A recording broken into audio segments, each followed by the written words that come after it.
ಸುಸ್ತು ಯಾರಿಗಾಗಲ್ಲ? ಪ್ರತಿಯೊಬ್ಬರಿಗೂ ಆಗುತ್ತೆ. ನೋಡ್ಕೊಳ್ಳೋಣ. ಮೊದಲನೇದಾಗಿ ಸುಸ್ತು ಯಾಕಾಗತ್ತೆ ಮನುಷ್ಯನಿಗೆ? ದೈಹಿಕ ಮತ್ತು ಮಾನಸಿಕ ಕಾರಣಗಳಿಂದ ಸುಸ್ತಾಗುತ್ತೆ. ಸುಸ್ತು ಯಾಕಾಗತ್ತೆ? ಚಿಕಿತ್ಸೆ ಏನು? ಈ ಮೇಲ್ಕಂಡ ಕಾಯಿಲೆಗಳಿಗೆ ಏನು ಚಿಕಿತ್ಸೆ ತೊಗೋಬೇಕು ತೊಗೊಂಡ್ರೆ ಸುಸ್ತು ನಿವಾರಣೆ ಆಗುತ್ತೆ.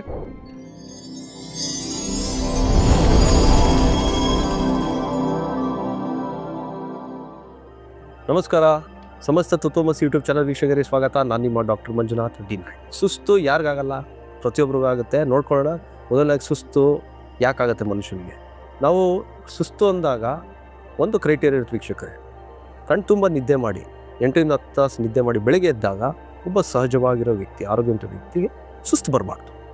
8ರಿಂದ 10 ತಾಸು ನಿದ್ದೆ ಮಾಡಿನೂ ಸಹ ಬೆಳಗ್ಗೆ ಎದ್ದಾಗ ಸುಸ್ತಿರುತ್ತೆ. ಅಯ್ಯೋ ಸುಸ್ತು ಗೊತ್ತಿಲ್ಲ. ಹಾಗೆಲ್ಲೋ ಒಂದು ಕಡೆ ಆರೋಗ್ಯದ ಸಮಸ್ಯೆ ಇದೆ ಅಂತ ನೀವು ತಿಳ್ಕೊಬೇಕಾಗ್ತದೆ. ದೈಹಿಕ ಮತ್ತು ಮಾನಸಿಕ ಕಾರಣಗಳಿಂದ ಸುಸ್ತಾಗುತ್ತೆ. ಕೆಲವೊಬ್ರು ಎಲ್ಲ ಟೆಸ್ಟ್ ಮಾಡಿಸ್ಕೊಂಬರ್ತಾರೆ ಲ್ಯಾಬಲ್ಲಿ. ಬ್ಲಡ್ ಟೆಸ್ಟ್ಗಳು, B12, ರಕ್ತ, ಹಿಮೋಗ್ಲೋಬಿನ್ ಎಷ್ಟಿದೆ, ಶುಗರ್ ಎಷ್ಟಿದೆ ಎಲ್ಲ ನೋಡ್ಸ್ಕೊಂಡು ನಾರ್ಮಲ್ ಇರುತ್ತೆ. ಆದರೂ ಸುಸ್ತಾಗ್ತಾ ಇರುತ್ತೆ. ಆಗ ನಾನು ಅವರಲ್ಲಿ ಪ್ರಶ್ನೆ ಮಾಡಿದಾಗ ಅವರಲ್ಲಿ ಒಂದು ವಿಚಾರಗಳನ್ನ ತಿಳ್ಕೊಂಡು ಅವ್ರು ಹೇಳ್ತಾರೆ, ಅತಿ ಹೆಚ್ಚಾಗಿ ಯೋಚನೆ ಮಾಡ್ತೀನಿ, ಸ್ಟ್ರೆಸ್ ಇರುತ್ತೆ, ಅದರಿಂದ ಸುಸ್ತಾಗತ್ತಾ ಅಂತಾರೆ. ಸೊ ಸುಸ್ತು ಅನ್ನೋದು ಕೇವಲ ದೈಹಿಕ ಸಮಸ್ಯೆ ಅಲ್ಲ, ಮಾನಸಿಕ ಸಮಸ್ಯೆಯೂ ಕೂಡ.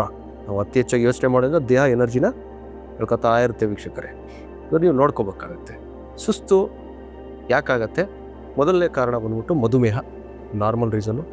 ಎರಡನೆಯದು B12 ಕೊರತೆ. ಮೂರನೇದು ರಕ್ತಹೀನತೆ, ಮಹಿಳೆಯರಲ್ಲಿ ಮಾಸಿಕ ಋತುಸ್ರಾವದ ಸಮಯದಲ್ಲಿ ಅತಿ ಹೆಚ್ಚಾಗಿ ಹಿಮೋಗ್ಲೋಬಿನ್ನ ಕಳ್ಕೊತಾರೆ ಅದು. ನಾಲ್ಕನೆಯ ಕಾರಣ ಬಂದ್ಬಿಟ್ಟು ಪೌಷ್ಟಿಕಾಂಶದ ಕೊರತೆ. 5ನೇ ಕಾರಣ ಬಂದ್ಬಿಟ್ಟು ನಿದ್ದೆ ಇಲ್ಲದೆ ಇರೋದು. 6ನೇ ಕಾರಣ ಬಂದ್ಬಿಟ್ಟು ಅತಿ ಹೆಚ್ಚು ಮಾನಸಿಕ ಒತ್ತಡದಿಂದ ಮನುಷ್ಯ ಸುಸ್ತನ್ನು ಅನುಭವಿಸ್ತಾನೆ.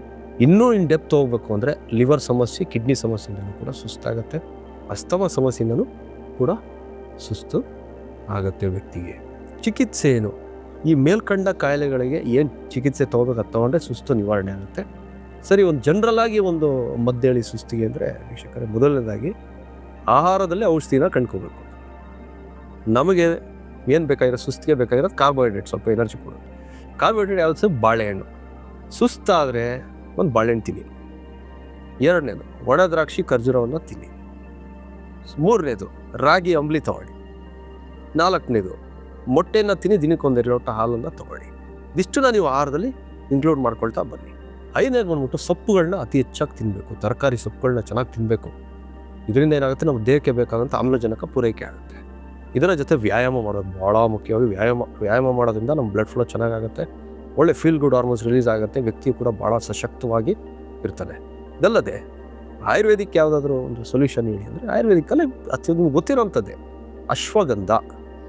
ಅಶ್ವಗಂಧದ ಚೂರ್ಣವನ್ನು ಹಾಲಿನಲ್ಲಿ ಮಿಶ್ರಣ ಮಾಡಿ ತೊಗೋಬೇಕು ವೀಕ್ಷಕರು. ಇದರಿಂದ ಯಾವುದೇ ಕಾಯಿಲೆಯಿಂದ ಸುಸ್ತಾಗ್ತಿರೋ ಸುಸ್ತು ಕಡಿಮೆ ಆಗ್ತದೆ. ಅದ್ರ ಜೊತೆ ಅದು ಏನು ಚಿಕಿತ್ಸೆ ಇದೆ ತೊಗೋಬೇಕು.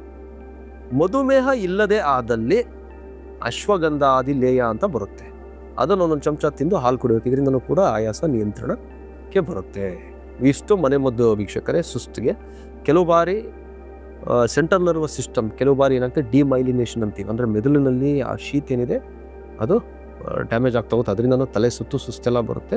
ಆಮೇಲೆ ಲೋ BP ಇಂದನೂ ಆಗುತ್ತೆ, ಲೋ ಶುಗರಿಂದನೂ ಆಗುತ್ತೆ. ಇದೆಲ್ಲ ತಪಾಸಣೆ ಮಾಡಿಕೊಂಡು ಆಮೇಲೆ ಆ ಒಂದು ಚಿಕಿತ್ಸೆ ಜೊತೆ ಈ ಮನೆಮದ್ದನ್ನು ಟ್ರೈ ಮಾಡಿ. ಬಹುಶಃ ಈ ಸಂಚಿಕೆ ಇಷ್ಟ ಆಗಿರ್ಬೋದು ಅಂತ ತಿಳ್ಕೊಂಡಿದ್ದೀನಿ ವೀಕ್ಷಕರೇ. ಮುಂದಿನ ಸಂಚಿಕೆಯಲ್ಲಿ ಭೇಟಿ ಮಾಡ್ತೀನಿ. ಸಂಚಿಕೆಯನ್ನು ವೀಕ್ಷಿಸಬೇಕಾದ್ರೆ ನಮ್ಮ ತತ್ವಮಸಿ ಯೂಟ್ಯೂಬ್ ಚಾನಲ್ನ ಸಬ್ಸ್ಕ್ರೈಬ್ ಮಾಡೋದು ಮರಿಬೇಡಿ. ನಮಸ್ಕಾರ.